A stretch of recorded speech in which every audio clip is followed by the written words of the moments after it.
and stuff? And how do you do that? Yeah, I do. I shoot it, and then sometimes I just like to sit and watch. I kind of vary it around, sometimes for prep dig and sometimes for Merkin, and sometimes I just am like, nope, I'm just going to sit here and watch. Yeah, I totally get it. All right. This, there, and this. Hello there, and welcome to the Hawkeye Hotspot Podcast here on hawkfanatic.com. I am Rob Howe, joined by Scott Docterman from The Athletic. It is Thursday, October the 19th, a little bit before 9:15 a.m. Central Time, and your Hawkeyes are 6-1 after a 15-6 win in Madison against Wisconsin last week, back in the rankings, driver's seat for the Big Ten West. Scott, what could go wrong? Just about everything. This is it's an uncomfortable comfort, isn't it? Yeah. This is uncomfortable being comfortable. Yeah, I don't think there certainly hasn't been a comfortable feeling with this team for a long time, and based on the injuries that just continue to pile up, it's hard to really get a feel that this is going to be easy. There's just nothing easy. We all know what the Big Ten West is all about, which is a lot of nothing. But at the same time, if Iowa had a good team, you'd say, "Oh shoot, man, they're going to roll." They might have one semi-tough game, but looking at the schedule, even every single team on the schedule could beat Iowa. That said, I think Iowa could beat every single team on the schedule decisively if it plays mistake-free football, but that's a lot to ask. And but that said, you know what, Rob, they're 6-1. They may be an ugly 6-1, but they're 6-1. They're bowl eligible. They continue to baffle people because of the way that they battle through adversity. And it doesn't matter what is going on with the program, inside, outside, injuries, depletions, whatever. They get it done. And that's, I think, something that more people need to admire, I think, even though, yeah, you can kind of make fun of the offense all you want, but you got to admire the fact that they're winning. I think PJ Fleck admires it. I don't think he likes it, but I think he admires it. And he talked about that this week, and we've talked about it ad nauseum on this podcast and written about it ad nauseum through the years. The complementary football, and PJ Fleck talking about people view it as you're really good on offense, defense, and special teams. So that's not always the case, and it usually isn't the case. There's usually phases that are ahead of the others. And to Iowa's credit, and again, we've talked about this, that self-awareness of knowing what it needs to win football games. And it's in a position right now where it's going to be favored to win each of these last 5 games. Most likely, you never know, things change, but most likely favored to win these last 5 games. And that's in large part because it's figured out how it needs to win football games. Now, as Scott said, that continues to change because I think it was obvious the last 2 weeks, Scott, that Eric All was the offense. He outside of the running game, he was the passing offense. Deacon Hill looked to him, threw it to him. I mean, he was the guy, and now he's gone, unfortunately. And hopefully, like the rest of the guys, Luke and Cade and everybody else who's had season-ending injuries, hopefully quick recovery, and hopefully whether it's the NFL or coming back here next year, things work out well for those guys. But the offense is just as bad as it's been, Scott, statistically and visually. It's really compromised now. Yeah, that's the problem. I mean, really, when you think about it, the last time it was this compromised and in this position was probably 2004.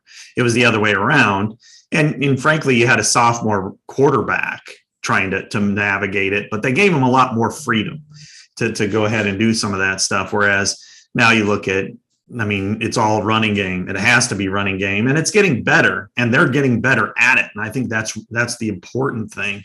But you got to move the ball through the air at some point. And this today is that, unless you're doing something wishbone, some sort of zone read that the other team struggles to defend. I mean, it's just, but they're doing it. They're getting, and yes, their competition has not been great other than Penn State. So I think this is but so what? They're playing the schedule that they're dealt with, and they're winning these games. And last week, 200 yards against Wisconsin, the most since Sean Green was there. There was one big long run, but they still had more rushing yards if you take that away than what Wisconsin had all game long. That's impressive. And so therefore, here you are. And it's going to be a grind, man. It's going to be there's going to be a couple of games here, Rob, where it's going to come all the way down to the wire. And it could be Drew Stevens making a field goal, or it could be the opponent making or missing a field goal. And it may even be this weekend, but it's not going to be boring other than watching incomplete passes. The flying Melendez, walking the tightrope. That's what Iowa football is. Yeah. Just don't slip, because that's what it's going to take. It's going to take a slip. But you talked about it last week, Scott, and with the win at Wisconsin, Iowa essentially needs to lose 2 games unless Wisconsin could somehow beat Ohio State, which we don't see happening. But Iowa would have to lose 2 of these 5 games to give Wisconsin a chance. Now, Minnesota at 1-2, if it beats Iowa, they would be tied at 2-2, and then that would change things a little bit.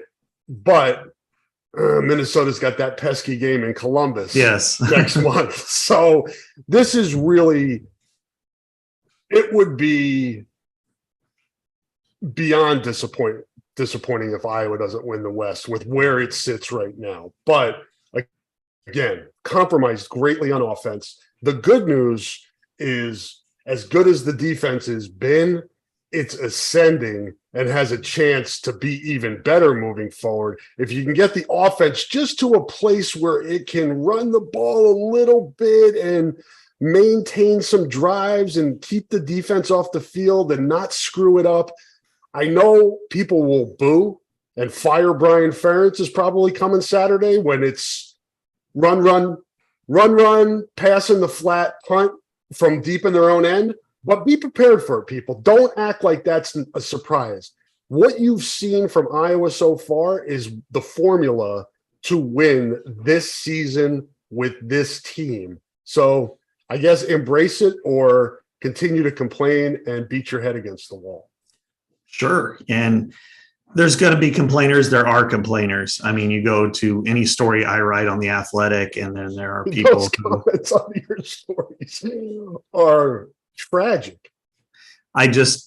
Sometimes I can't even read it, because, it started today. I wrote about tight end U, how Iowa became NFL's tight end U, and how you look at the last 5 years, Iowa's tight ends have almost double the production of the next 2 tight end U's, Miami and Notre Dame, over the last 5 years. And it's going to grow even more once Laporta, he continues his trend and everything. And then half the comments are about Brian Ferentz. It's just like, you just can't escape this. And okay, fine. You're not going to be happy until he's gone. You're not going to be happy until Kirk's gone. And then we'll see if you're right and everybody else is wrong. But I think overall, when you get back to your statement about complimentary football, that's what it's all about for Kirk. It always has been. Just win the game. It doesn't matter how it looks, how it views, how it plays. It frustrates us, no question. But if they win 14-13, they'll take it. It's a win. Move on. And if they don't win, then, we're certainly disappointed in the outcome of the game. I thought our team played hard, and I thought we got to go back and correct some things, and we're not going to surrender. We'll be back. That's pretty much all. It's like the Eisenhower speech after D-Day. If it didn't work out, but I think ultimately, I think fans have to make a decision here for the next 5 games.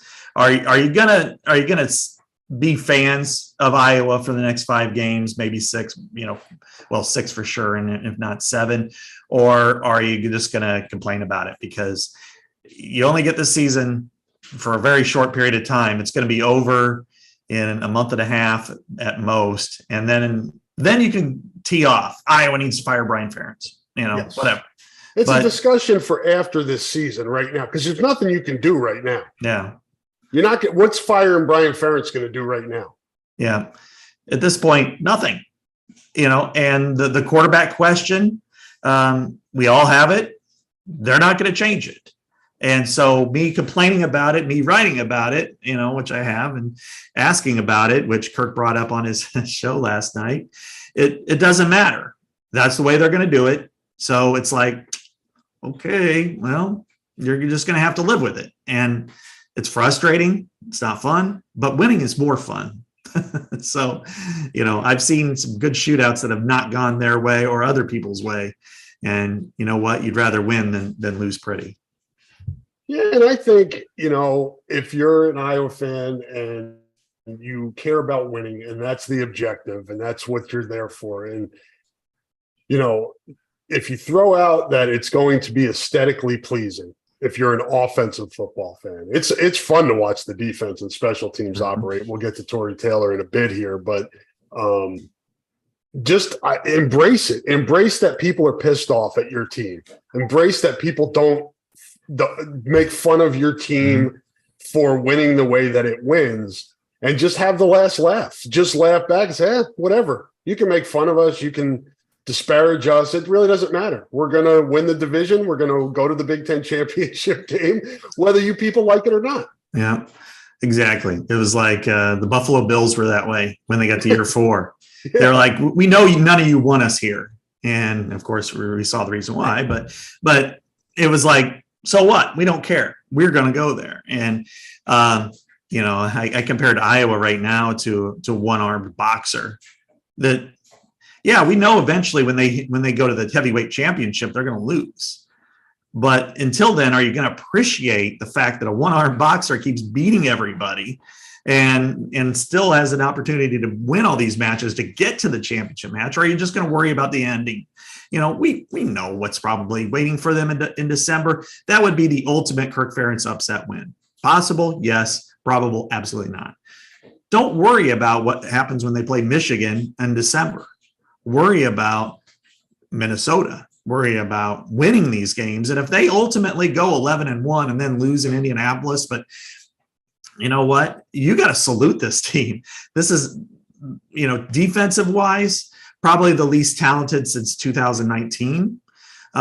We know how limited they are offensively. They haven't been this limited ever. Last year was bad, but this year is, at least in the passing game, monstrous. It's bad news. But you know what? They're finding ways to win. They don't care what anybody thinks except themselves. I think it's admirable. They could not care less what I think, you think, anybody thinks except for the people in there, and they're going to support one another. And the other factor is through the first 15 minutes or whatever of us talking, I'll take ownership. I have completely underestimated their running game. It is good, and it's getting better. And the better it gets, the more that they can handle, some below mediocre play out of the passing attack. Yeah, and I think I probably should give props to the offensive line. I've been critical of them. Still continuing to struggle with consistency as it did earlier in the season. But I think it's starting to figure it out a little bit. I think the continuity and chemistry up there is getting better, which is key. They're starting to figure out what works on the offense as a whole with those running plays. I've never been one, Scott, to say, and I know you said this earlier, and it's not something that you subscribe to either, but you take the 82-yard run out, and then what do you have? You take Caleb Johnson's 60-some yarder out against Purdue, and you don't take those. Those are home runs, man. Yeah. Those are 3-run shots.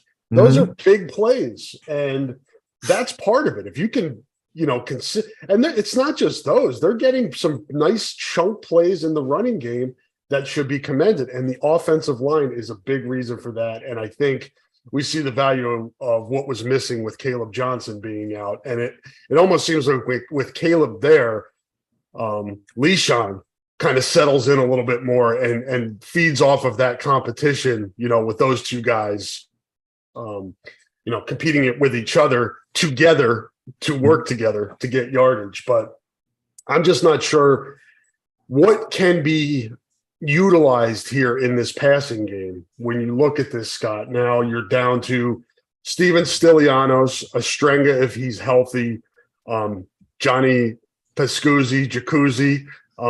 Tight end is far from where it was at the beginning of the season. You still have all the receivers you started with, though. You got to find a way. I mean, you have to find a way.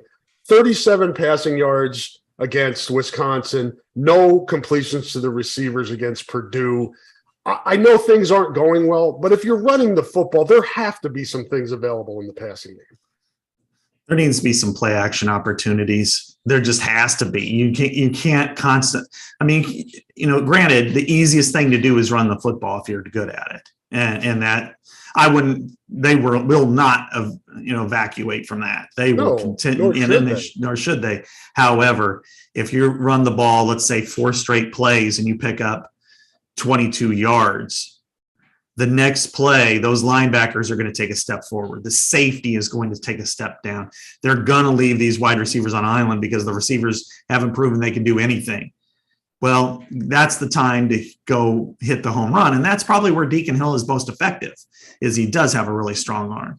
Now he's got to be accurate with it. Yeah, and he's not accurate, but he's shown he can do it once in a while. And I think this is where the wide receivers may be a bigger part of this game going forward, because as the running game improves, I mean, everybody's going to try to stop the run. They're going to have 9 in the box, for the most part, because they're not even going to be scared of their tight ends. But there you go. There's your chance. One-on-one. It's disrespectful to the receiver. Go out and give them a couple of plays a game. And if they can hit those chunk plays, and I think that's probably more likely than short yardage, because I just don't know that they have the passer to do it. I think he's, maybe if it's wide open, but if they can hit a couple of chunk plays to complement the running game, they can make opponents pay. But with this matchup in particular, there's one player that can beat you on defense, and that's about it. The rest of them are okay players. I would submit, Scott, I think Iowa has good receivers at running back. And I think that might be an avenue too. Some swing passes, some short game for Deacon Hill, maybe to get himself going a little bit.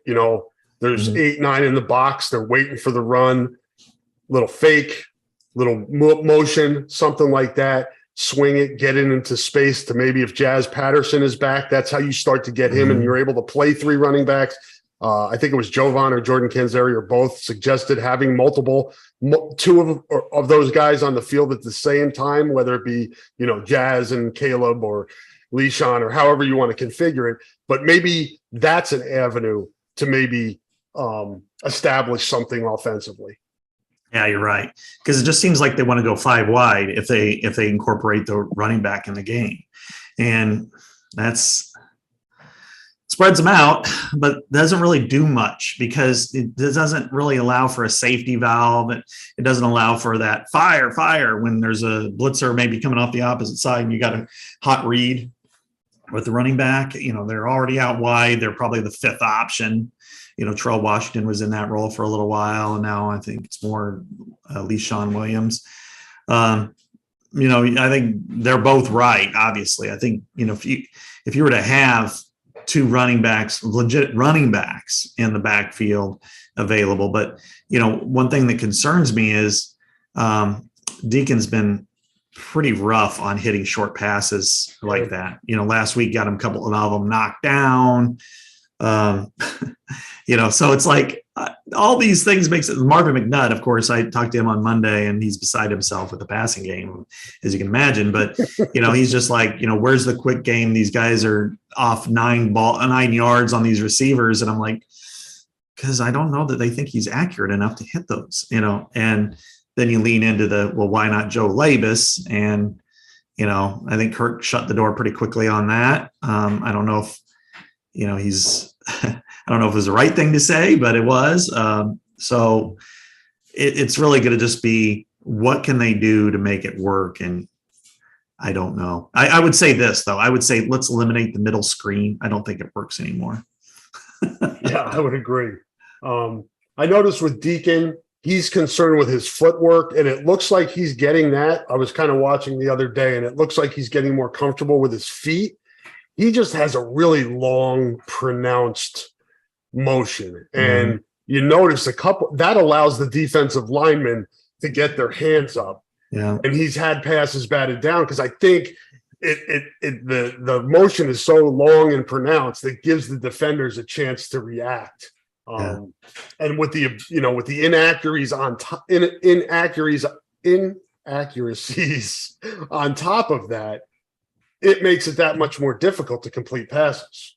Yeah, it's sad. It's his release is not Dan Marino like, let's put that.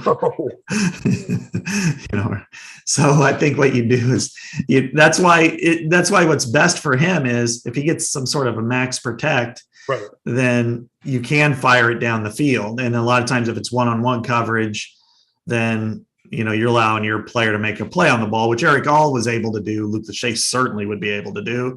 The rest of them, I don't know. And can Deontay Vines do it? I think so. What about Seth Anderson? Yes, I think he's grossly underutilized. And I think in the short game, Nico alligator armed one last week, which I kind of understand, but it's still unacceptable.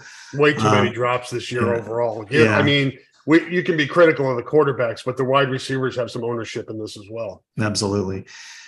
So, there are all kinds of holes, and you can't just spackle over them, because if Cade McNamara was in there, then you can legitimately say certain things work, certain things don't work. Here's what you can do. Here's what you can't do.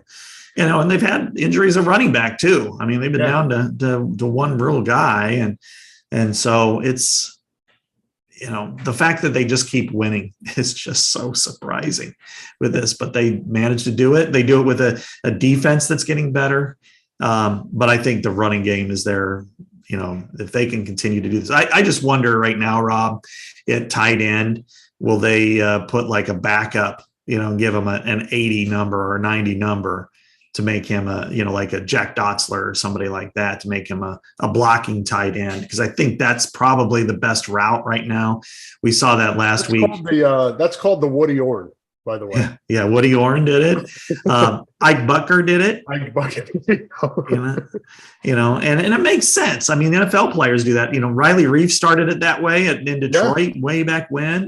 Matt Nelson even has done it. And I think that makes a lot of sense. I mean, you can go in and raise your hand and say, hey, I'm I'm going in, and then they can announce number 71 is now an eligible receiver, but for like Jack Dotzler, let's say, this is his way to get some action.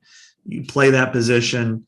And we saw it last week, probably if there was one play that I went WTF, it was when Zach Ortworth, true freshman, seeing his first real action other than a goal line play and, against Purdue, is, out there trying to block a senior linebacker on a 4th and 5 with Nico Ragaini running a reverse or whatever. And it's like, I would not put a true freshman in that position.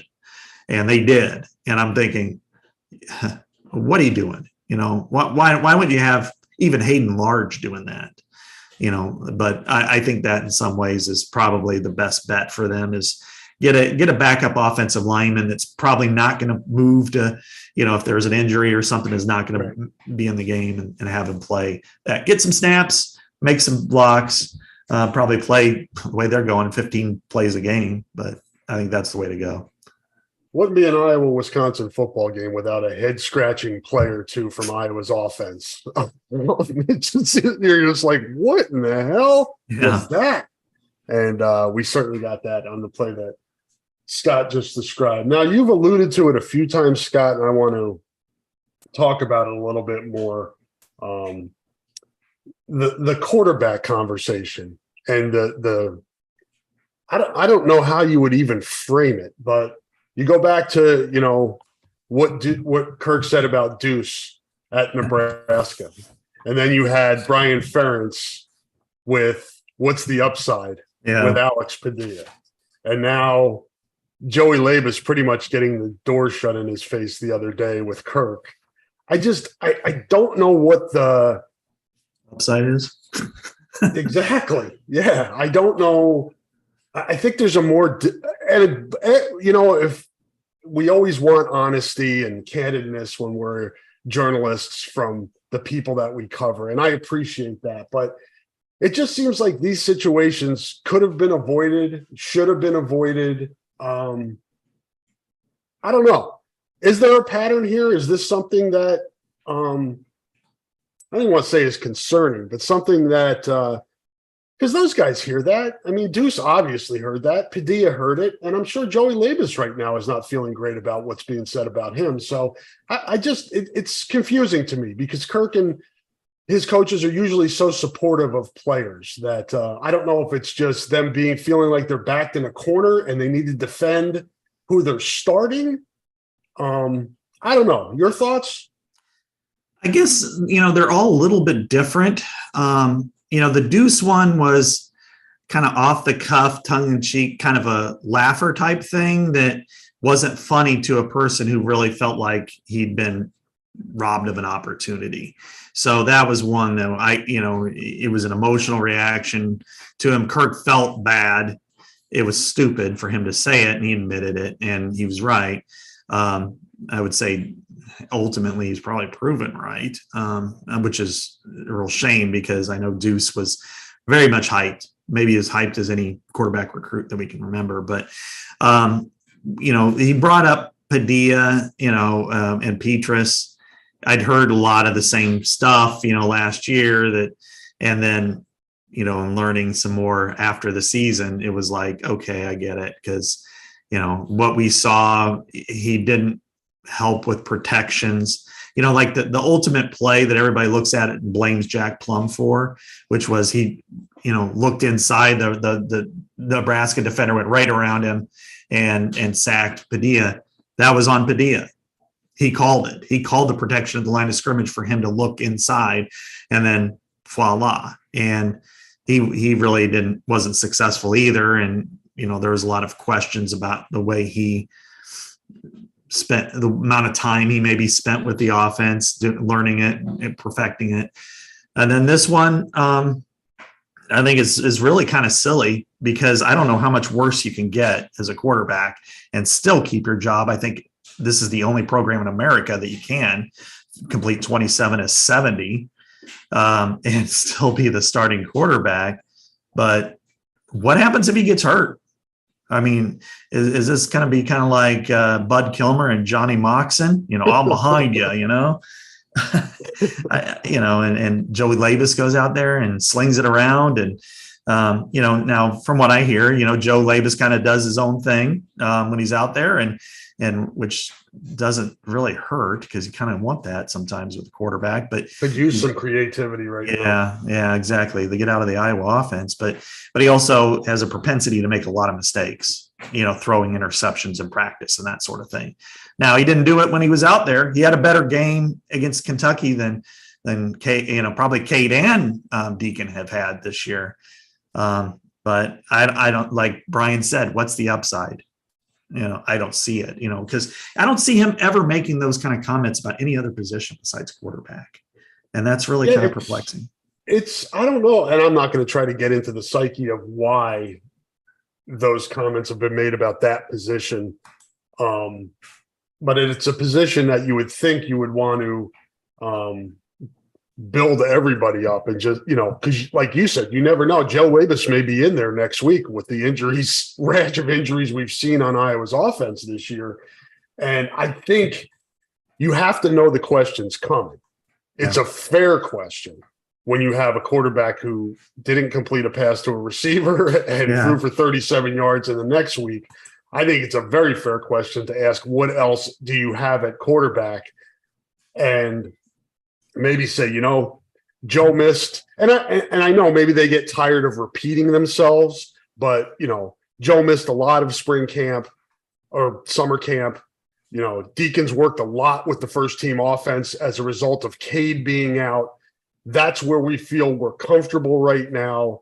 We think Deacon's going to continue to improve as he gets more reps. We hope Joey improves now that he's getting more reps, you know, because Labus really hasn't had a lot of first team reps other than bowl prep. Right. So how prepared is he to go in there? As you said, he's the gunslinger type that's going to go in there and make mistakes. With the way you're set up right now, and we started this podcast at the top talking about complementary football and defense and special teams, leaning on them, using an offense with a running game that doesn't make mistakes, that doesn't hurt your defense and special teams. Do you want to put a quarterback in there that potentially is going to make mistakes and help the other team, help the other team's offense? That doesn't make sense to me. So I get it. It's just, why drag the kid? Yeah. I'm there with you.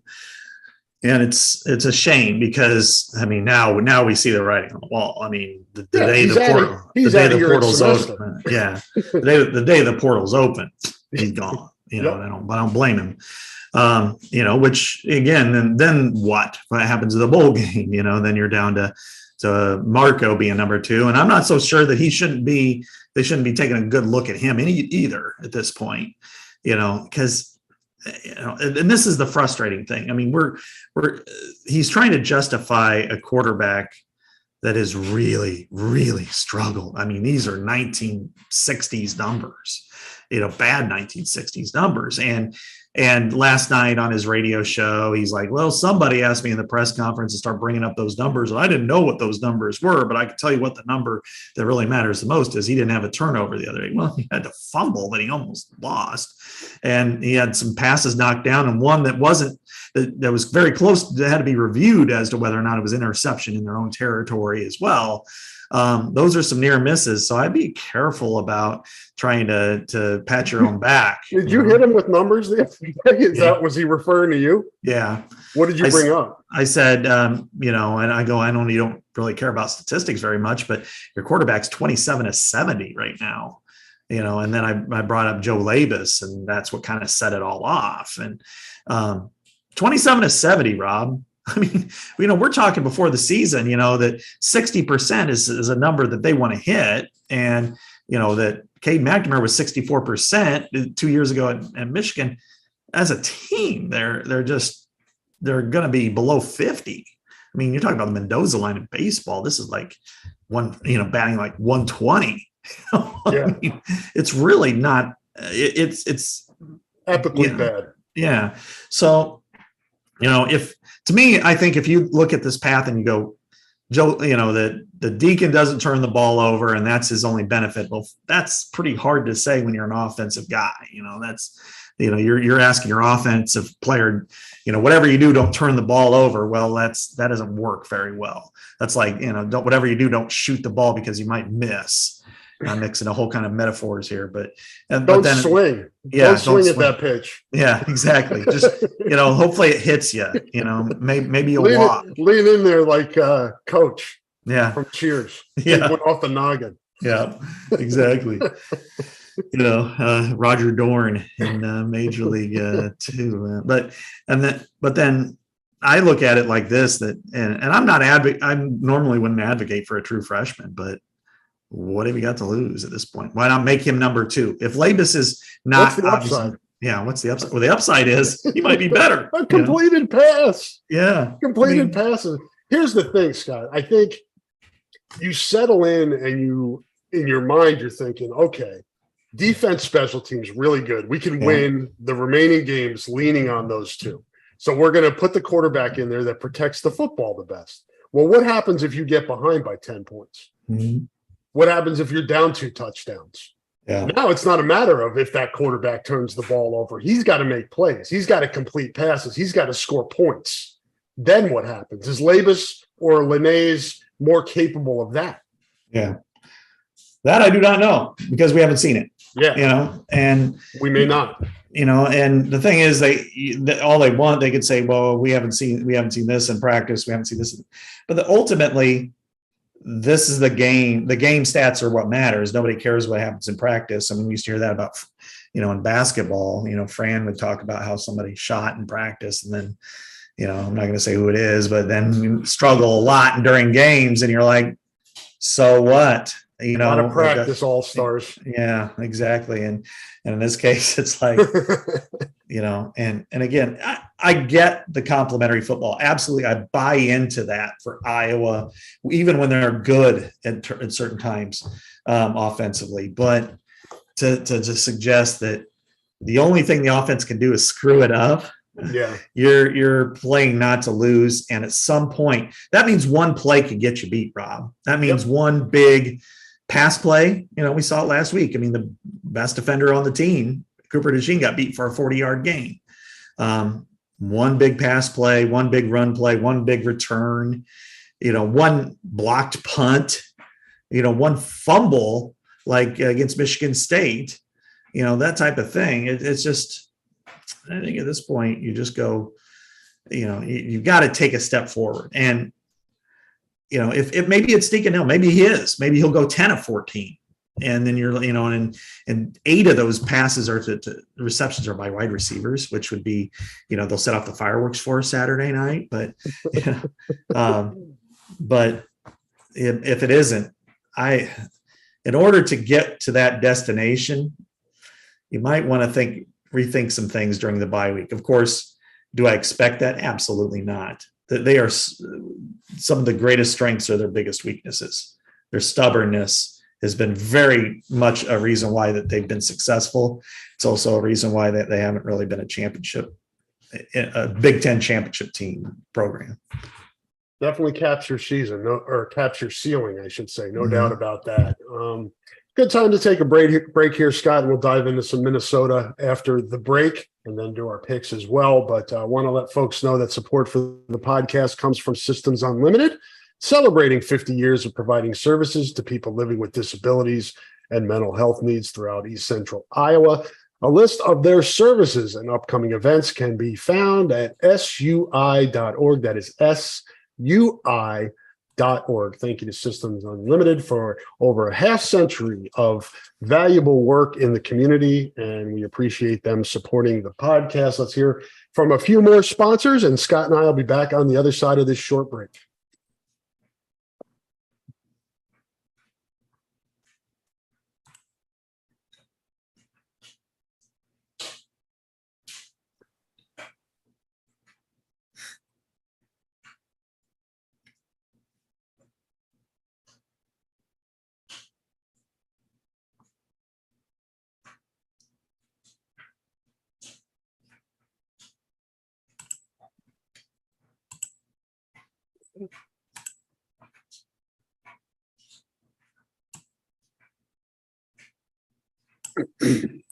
We're back. Thank you to our sponsors. We appreciate their support of the podcast. You can find a fresh Hawkeye-centric pod on our feed pretty much daily during the football season.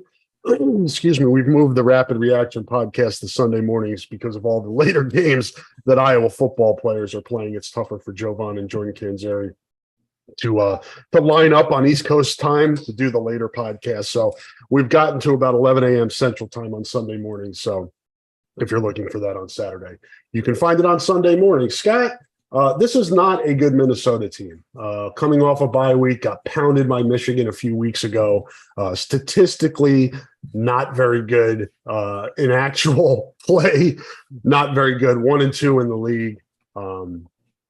Minnesota normally, like Iowa, likes to lead on defense and running game. The Gophers are currently 74th in scoring defense. And granted, the 52 that Michigan put on them certainly swayed that some. But so you've got, we talked a lot about Iowa having what it can do offensively. This certainly is a defense that could open up some opportunities for Iowa to do some things offensively, should it choose to do so.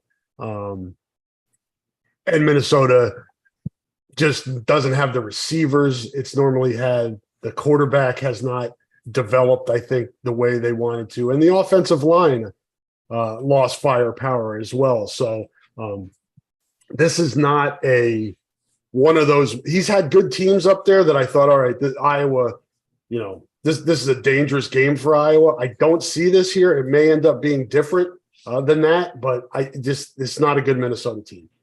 Yeah, I think either the last 2 years they would have been much better. Against they if they would have brought the team that they had last year to Kinnick, they're going to win. And 2 years ago, the one that they brought to Kinnick, and they probably should have won. They had 40 minutes of time of possession and still lost. It's just unreal to think about. I mean, offensively, the most disappointing player in the Big Ten this year so far has been Brevin Spanford. He's just not been very good. Yeah, I was shocked when I looked at their notes yesterday, and I'm like, really? Is he hurt? Yeah. No, not hurt, just not producing. Yeah. And, is that because of the quarterback? Maybe, but just really a surprise because I looked at him as kind of a Noah Fant. I thought he was really a great athlete with a lot of potential and just hasn't lived up to it. And that's been a shame. I mean, they've got a really good left tackle, and it's going to be a tough matchup, whether it's Joe Evans or for Deontay Craig or whoever goes in there and plays that role. Although, there's something I like about Ethan Hurkett, man. That guy doesn't give up at all. One other thing, though, is Darius Taylor, their true freshman running back, who's been hurt, who's missed last couple of games. It's iffy right now, and it sounds like it's leaning towards playing. If he plays, that's a difference maker in the backfield. He visited here a couple times. Iowa really wanted him. Yeah, I can see why. He's legit. So, the question is, what about Callie McManus?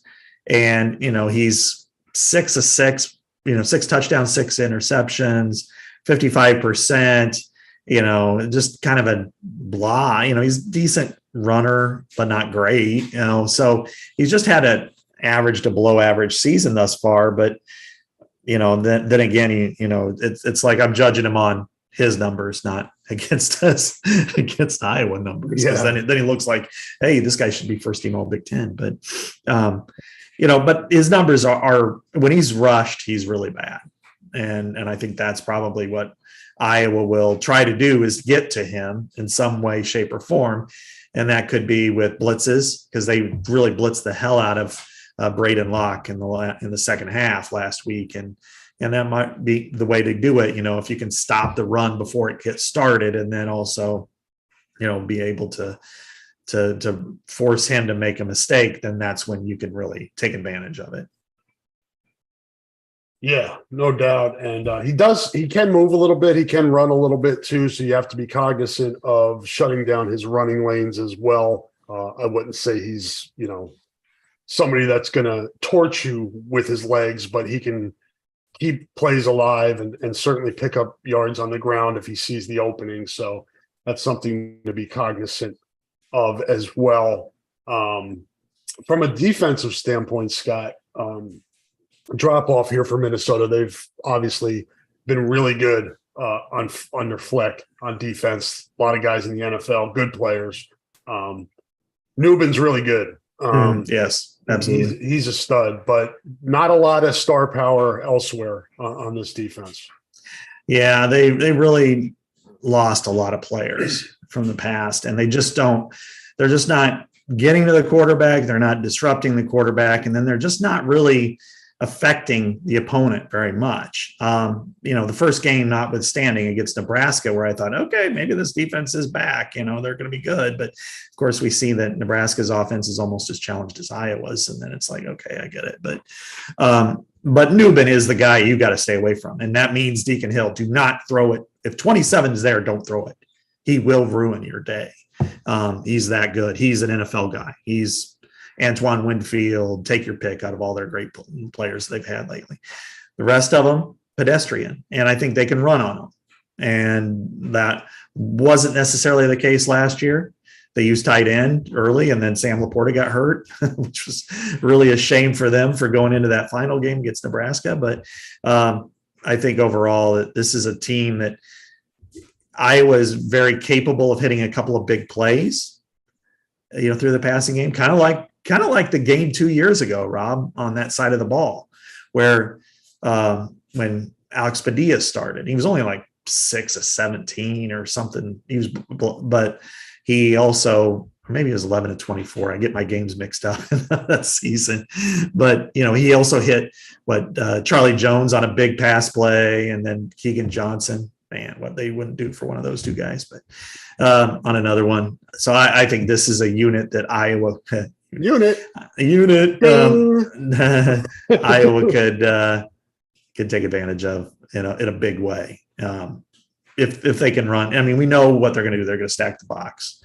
So it might just be, if they can handle the line of scrimmage, it shouldn't be really that close. But then again, what will Iowa's offense do? How, or are there going to be mistakes? There haven't been significant mistakes for a couple of weeks. So that kind of runs its course once in a while.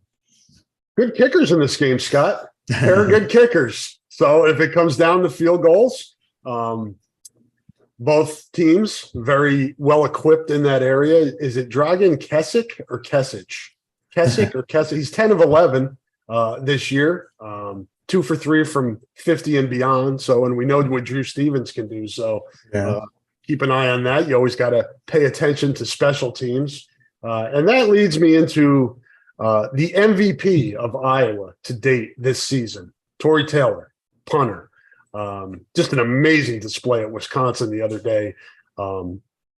This year, 48.3 average, 19 punts, 50 or more yards, and 17 of them pinning the opponent inside of its 20-yard line, which is really important and effective and a key component to this complimentary football. None of this shit would be working without Tory Taylor, is what I'm saying. And I found it really interesting to listen to his post game the other day, Scott, where he was explaining how he knows if he's playing well. And, even though he was getting pats on the back early in this season, he was not pleased with how he was hitting the ball. He's hitting it now. And he almost said it's not really a challenge for him much to kick the ball and get it to back up. Because, and, when you watch punters, there are guys that can blast it, guys with really good hang time. He does it all. He can do everything at that position. And I think that's what makes him so special.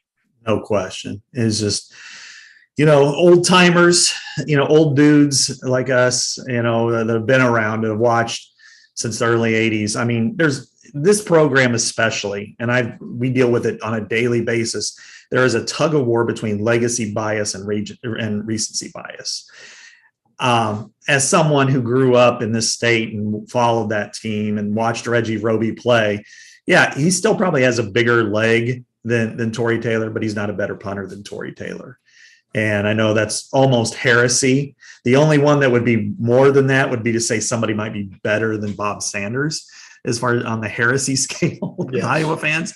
But honestly, they had somebody different punt when they were on the 42. They had somebody different punt because his leg was so big that they were just, it was a touchback waiting to happen. Tory only has one touchback this year. And that was something that he needed to work on. Maybe the most impressive punt for me on Saturday, Rob, was when it was 4th down at the 43. And he hits that shot that hits about the half-yard line and looks like a golf shot. It's a 39-yard punt. So it's like, when people start adding their All-American teams, they're not going to really write that. But that shot was perfect. Now, Iowa's defense didn't do real well, on that first drive. But those types of shots that a guy can hit mean everything when you're talking about success. And for him to do it over and over and over and over again and hit those shots, 50, move between 50 plus and inside the 20, it's a work of art. It's something we'll never see again. And we've talked about this, or I know last few years, that Tyler Linderbaum, appreciate him because you're never going to see this again. And last year, Jack Campbell. This year, it's Tory Taylor. And then there are other sports too that we think of, like Luka Garza and certainly Caden Clark and Spencer Lee. But when it comes to football, the next punter will not be the next Tory Taylor. But I think there is an appreciation for him, deservedly so. And I put him as my second in the MVP watch. I put Jay Higgins number one, but I think he's right up there. Yeah. Taylor would be for me, but I get the Higgins too. I think those guys are definitely 1-2 in some order this season. Consider that Wisconsin's average starting field position in the second half of that game Saturday was its own 13-yard line. Mm-hmm. It was the 15-yard line in the third quarter and the 11-yard line in the fourth quarter. So the average was 13. That tells you the value of Tory Taylor. Another guy who's been I shouldn't say Tory's been at a high level. A player that is maybe ascending faster than anybody else on this team is Sebastian Castro at the cash position. I had somebody ask me this week who I thought has been the best cash since the position was created. You know, we've got Amani Hooker, we've got Dane Belton, both playing in the NFL, and now we see Sebastian Castro. And all three guys are a little different, Scott. Yeah, that's hard to pick. You know, it would be hard to pick, and you can't put Castro there yet. He's got to get himself to where the other two are. If we're just talking about play at that position at Iowa, he's right there. I think all three of them are just really, really important, productive players that are essential to what Iowa does defensively with that position, which is why it was created in the first place. Yeah. Amani, had more upside than all of them. I mean, Dane's pretty athletic too. He's probably a smoother player, and he's a starter in the NFL, and he's a high-level starter. And Dane is more of a backup right now, but playing a lot of special teams and getting out there. And he's a good player too. I will say kind this. Of what Amani did. Amani cut his teeth, kind of special teams backup, and moved his way in. So hopefully Dane follows that same path. I think he has that potential. I hope so. And then finally, the difference is, they're different players. Sebastian Castro it's like if you draw up, give me a visual of what is a strong safety. That's him, because he lays the freaking wood. I would say after Bob, he's probably the best at laying the wood for people. His hits are hot and they're physical. And, there was one, he broke up a pass. It was like out in the flat, and he just leveled that ball went back 20 yards, and just kind of an amazing hitter. And he made some really impact tackles that weren't hits really either. They were on the perimeter. The runner was kind of going up the sideline, and he was able to really stop them before they got a big gain. And then, of course, the safety was a huge play because he had a safety blitz, forced the quarterback, Braden Locke, up in the pocket, which allowed Y.A. Black just to have a woo hit. And the ball's there. And so overall, this is it's really been an impressive run for him. And I don't know, man, falling to the ground on that, they're up 9 points. Why not take it the distance? I know. But he did the right thing, though. He kept himself out of trouble. And the problem is, though, Rob, as we know, is when you start to get All-American teams, that extra pick six is going to matter. And he's playing like an All-American. It's just and being a part of that process, it's right now, who are you going to take for All-American? Cooper DeJean or Sebastian Castro. I think they're both worthy, kind of like the Illinois guys were all three worthy last year. But you got to put one first. And if he would have had a second pick six, he might have been the guy.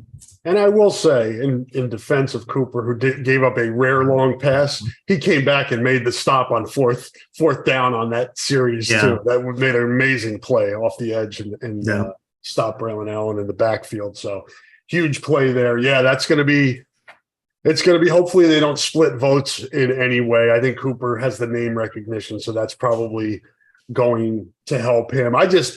You can tell when a guy really prepares well and marries that with his ability and his athleticism. And that's kind of what I think we're seeing with Sebastian. Those plays you talked about were him making tackles, important tackles in space, on the edge like that.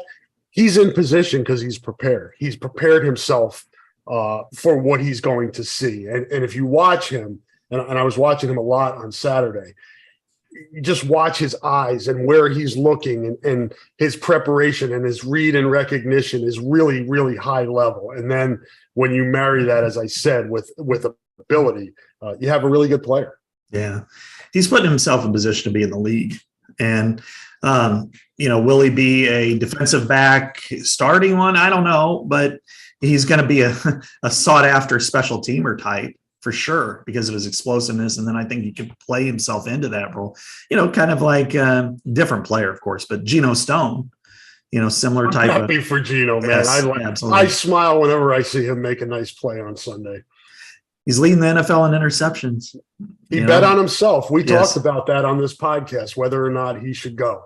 Yeah. Stay or go. And he made the right choice. He made the choice. It took some time, got to cut a couple of times and now they tendered him and now he's going to be a free agent. And he's going to get a deal. He's going to get a decent deal out of this. So, but Geno was kind of he's a 3-year player at Iowa, as opposed to a 5, which is Castro. And that's probably, if there's a defining difference between Hooker and Belton and him, and Castro's a 5 guy and there are 3 guys. I will say this though, when we always go to Cash, that I had a conversation with Phil Parker maybe a year and a half ago, and about Cash, he goes, the best Cash we would have had bar none was Desmond King. Yeah. If we would have had that, he would have been there. And I'm like, no doubt. Desmond could have played a lot of different positions, I think. Yeah. He's looking for a new home. He just got released the other day by the Steelers. I saw that. Yeah. Hopefully somebody sees the value there. Yeah. All right, Scott. I wanted to, before we get out of here and get to our picks, I wanted to get some reaction, feedback, views of what the crossover at Kinnick was like. You were there. Incredible event. Iowa women's basketball sets an attendance record at Kinnick, over 50,000 people. What'd you think? It was everything that you would expect it to be and more. I mean, to have 55,000 people there plus was amazing for them. It was, the atmosphere was really cool. It was really neat just to see it, to see a basketball game with the backdrop of an outdoor NFL college football stadium. To see, it was a chilly day. It was windy, so that really was wild. But I think to see the excitement for the players, and especially for Lisa Bluter, I think it was special. And, I talked to like Megan Gustafson and Kathleen Doyle, who were there, and they took it all in just the same way. Like they felt a part of it, and they rightly so. They helped build this. And so to have them come out to Back in Black and it was awesome. I thought the way that they treated DePaul was fantastic. And Lisa talked about that in the post game, which was that, DePaul had, she called him first, Doug Bruno, and partly because she knew you'd say yes. And also because he's always been at the forefront of helping women's athletics grow. And they, of course, said yes emphatically. I think that to allow them to have their hype video play and for them to be a part of it, because it's just as neat for them as it is for Iowa players. I mean, they're coming, they don't even have a football team, DePaul. Yeah. So to come here and play like that in this atmosphere, I thought was awesome. And then, for them to do all the same things the football program does, the wave, the kid captain, and to compete, overall, it was really heartwarming to see, and to see just how much it meant to everybody. And at the end, I tweeted this picture of Lisa just kind of walking up the tunnel, and all these fans are chanting her name, and we love you, Lisa. And she just kind of goes like this. And you could just see how much it meant to her, because, she talked about, and when she first started coaching, that she's lucky if there's 55 people there. Now there's 55,000. And, they're Title IX babies. And here they are now having this level of admiration. And it's not just Rob, it's not just like, oh, let's go out there and support them for this one day. No, I mean, it is there and it's passionate and it's really good to see. Yeah, excellent celebration. I know Scott has a daughter. I have two daughters. It was cool to see that celebration of female athletics on a stage like that, getting national attention. We saw, how much attention the tournament got last year. Caitlin has certainly been a huge part of this. It's just great to see. You think about, and I know you've mentioned this before, we've mentioned this before in the podcast, when they had to lower the curtains at Carver Hawkeye Arena to what they did on Sunday is incredible growth. And it speaks well to hopefully the future and the opportunities that are available for female athletes. Yeah. Because, it's not that far back when they had to do that. And we remember it well, when even if you brought up women's basketball, whether it was in a podcast like this or a radio show, it was kind of like, oh, yeah, you're just kind of like throwing everybody a bone on that. And that's not the way this is at all. And back then they were really good, but it was always kind of that, oh, okay, moment. Not at all now. I mean, it is there is more passion for women's basketball today than there is the men's team. Whenever I talk to people, and of course, football is the first, second, and third conversation, but fourth, it tends to be women's basketball over men's. It's just the way that they are right now. And I think this is, when you look at what Nebraska did and you look at what Iowa did and you look at just all these markers, from ratings going up and softball tournament, the women's softball college world series, it's here to stay, and women are important to that. But I think their staying power in large part is because of men appreciating it. And, it's a different style of game. It's different from, men's game, which is played a lot above the rim, tall, physical.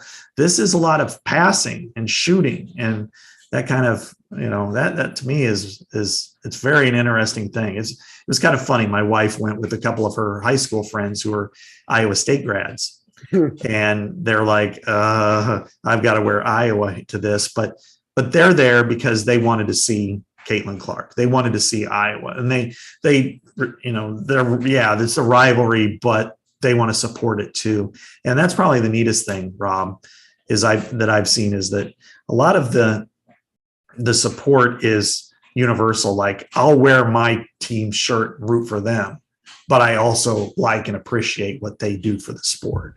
I've heard it from Ohio State, Nebraska fans, Iowa State fans certainly are that way. And then it goes the other direction. I mean, let's face it, women's sports fans are so much better than men's on this kind of stuff. But more rational for sure. Yeah. It's not like, oh, we hate her because she's a Hawkeye. It's like, no, we appreciate what she does. And yes, we want to beat her, but we're also like, wow, that is an amazing talent. The tide is rising and all the boats appreciate it, right? Yeah, that's kind of the way it works. If you want a chance to see the Hawkeyes, they are at home this Sunday for an exhibition game against Clark University. As far as I know, that's not sold out unless I missed an announcement on that. So some tickets should be available. So a chance to get out there and watch your Iowa Hawkeye women's basketball team this Sunday, 2 p.m., Carver Hawkeye Arena. So if you're in town for football and are staying over, maybe go over and check out the Hawks, get a look at Caitlin Clark. It'll be, because the tickets during the regular season are going to be really tough to get. You're going to get them on the secondary market, and you're probably going to pay a lot. Yeah. So, the big question is, will Caitlin Clark outscore Clark? Yeah, that's that should be I don't know if there's any, if Bet Rivers or anybody has a gambling line, but that is certainly a prop bet that I think people should get on board with. Yeah, just hope it's not a football player. Yeah, exactly. Or a wrestler. Yeah. Betting, gambling, wagering. That's a perfect segue, Scott, into our picks section of the podcast.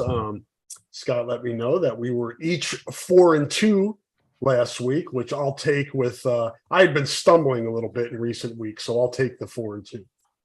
Yeah, it was a good week. I actually lost the Iowa game. I picked Wisconsin, gave the 10. So I lost badly, frankly. We both lost Rutgers. And Rutgers almost lost Rutgers. Yeah, right. They were down. Yes. Yeah, it was 24-6 in the fourth quarter. And they came back, or 21-6, I think it was. Oh, Michigan State. Yeah. Ugh. Good luck this week, Sparty. And then you took Maryland over Illinois. So, and that was -13. Illinois has been my thorn in the side this year. I cannot figure that team out. Yeah. I think they're a weird team. I think they're a team that's capable of kind of going on a little bit of a run. I think you look at Isaiah Williams and, the running back that Iowa really wanted, Caden Fagan, and I think they're capable, but they're not good. I picked them to beat Iowa this year. Mm-hmm. I'll probably change that prediction when we actually do get to that game. But I always look for kind of one of those wonky type upsets because that seemed to happen to Iowa. And that was the one last year was Nebraska. I chose Illinois this year, but I would like to retract that. I chose this week's opponent, and I probably won't have the same result. But I guess first things first on this week, we've got Rutgers at Indiana. Rutgers is a 5.5-point favorite, and if they win, they are bowl eligible. I'm going to go with Rutgers. I am too. Indiana's pathetic. Yeah, I think they are. Tom Allen, I don't know the buyout specifically on him, but I think that's going to be a number a lot of people are going to have to start thinking about there. You know what? His seat be the hottest in the Big Ten among coaches, I think. Yeah, it's fair to say. Tom Allen's seat is so high, his pants are on fire. Absolutely. Well, it's weird because I remember in the COVID year, and he was and they were 6-1, I think it was. Well, what did they come here ranked 2 years ago? Yeah, they were ranked higher than Iowa. I think they were 17 and Iowa was 18. Yeah, and to start 21. Yeah, and Iowa wrecked them. Yep, completely.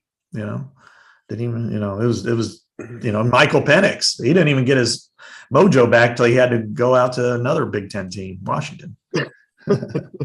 Big Ten West Coast. I'll save this one for a little later. But Wisconsin -2.5 at Illinois. Wisconsin's Tanner Mordecai is out for the season, or at least for a while, with a broken hand. Illinois homecoming 42.5 for the.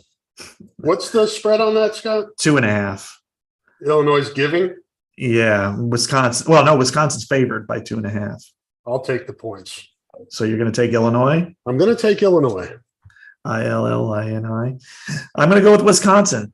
This will be a mess. This will be a loss for me again this week. But no matter who I pick, it's the other team's going to win because it's the Illinois game. Yeah. Well, this to me is, when I look at this league, Rob, and I look at the Big Ten West, I think unless Iowa just completely falls apart, the only team that I look at and I say, I think they might have a chance to catch Iowa is Nebraska.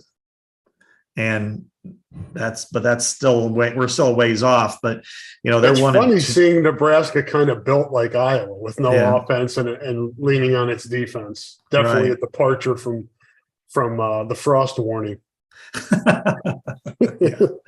I'll tell you what, the last weekend of Big Ten West play ever would be prophetic if it comes down to Iowa, Nebraska for the, to win the championship. I mean, it means there's something at stake. Yeah. It's what we've been waiting for how many years? Since 2011. Finally. Through 3 years of Legends and Leaders, and this will be the 10th year of, Geographic. But speaking of the mighty Huskers, they're at home against Northwestern, and they're giving 11.5, and it's a 40 and under. That said, I'm going to take Northwestern. I think Nebraska wins outright, but I'm going to take Northwestern and the 11.5. I'm with you. I can't in good conscience throw 11.5 points with Nebraska's offense right now. Yeah, I think they win the game, but these games traditionally, Northwestern and Nebraska have been kind of ugly field goal-ish type games anyway. So I definitely think that's too many points. Yeah. I mean, it's like every year it's like a touchdown-ish here or there. And then I think it was like 2 years ago, it was like Nebraska's only win in the Big Ten. And it was like 56-7. Yeah. And then they went last year to Ireland and the Northwestern won that game. And here we go. At night, the Paul Bunyan's trophy at stake, Michigan at Michigan State. 46.5 is the over-under, and it's minus 24 for the Wolverines. And I'm going to take the Wolverines in that one. I know it's a rivalry game, and sometimes you got to throw caution to the wind, but I'm not going to. I think Michigan's going to dominate this game.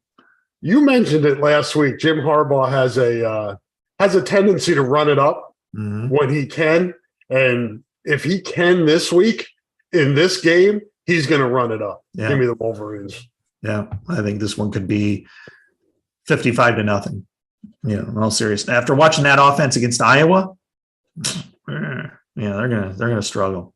The game of the week, maybe one of the top games of the year, Penn State at Ohio State.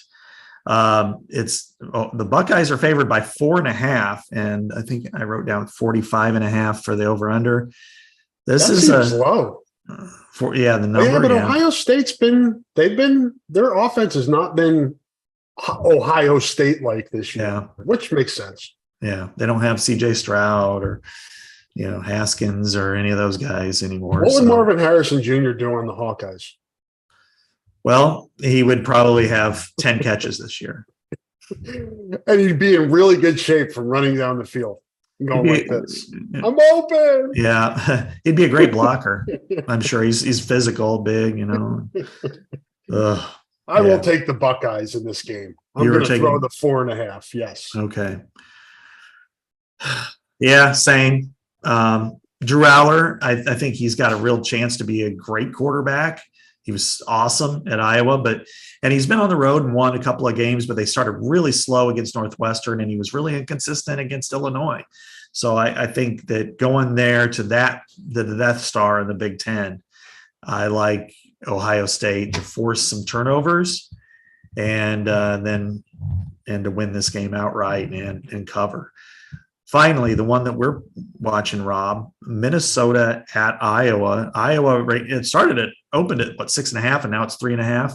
Yeah, heavy money on the Gophers this week. Yeah. We'll see what happens when the Sharps come in here tomorrow and Saturday. Right. 31.5 for the over/under.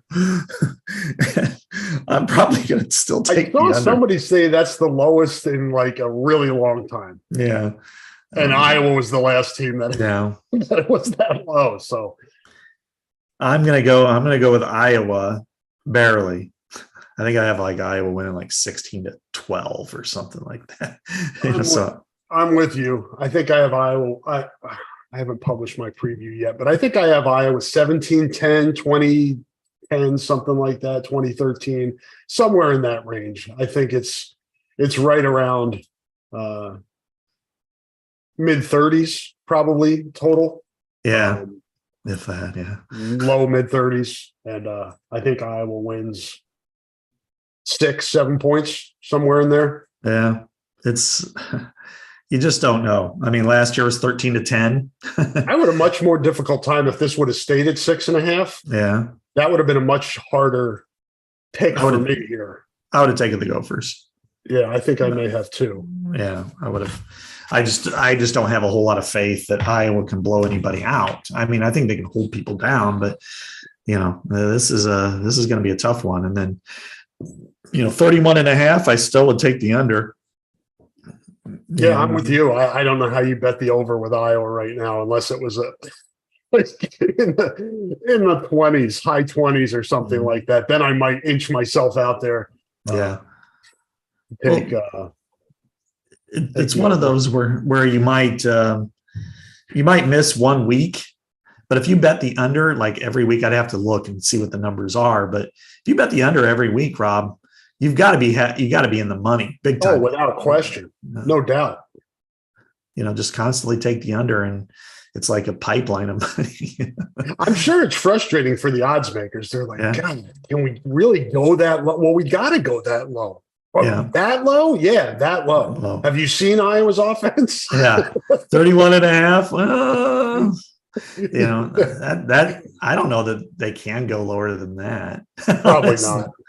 I mean, Northwestern, I don't know that I would, I don't think much of Northwestern right now. I think they'll play Iowa hard and it's at Wrigley, but yeah, I don't know. If they win it, they're 7-1, best start since 15. So that's pretty damn impressive, no matter how you look at it.